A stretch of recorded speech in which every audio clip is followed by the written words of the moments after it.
A simple fact that it's the last part of my career, and I think it started over here. When I'm playing the first.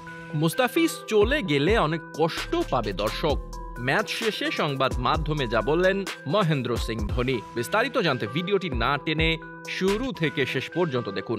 দর্শক, ধোনি বলেন, আমাদের ফিজের মতো একজন bowling ছিল বলেই আমরা এখন পর্যন্ত অনেকগুলো ম্যাচ জিততে পেরেছি, আর তা না হলে আমাদের পয়েন্ট টেবিলের তলানিতেই থাকতে হতো। সত্যি মুস্তাফিজ মানে আগুন।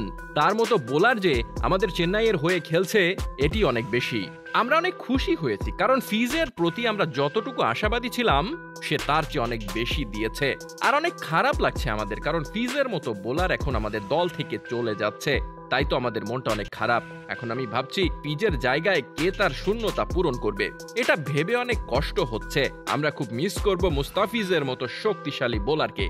তো দর্শক, মহেন্দ্র সিং ধোনির বক্তব্যে আপনাদের কি অনুভূতি তা অবশ্যই জানিয়ে দিন আমাদের ভিডিওর কমেন্ট বক্সে। ধন্যবাদ।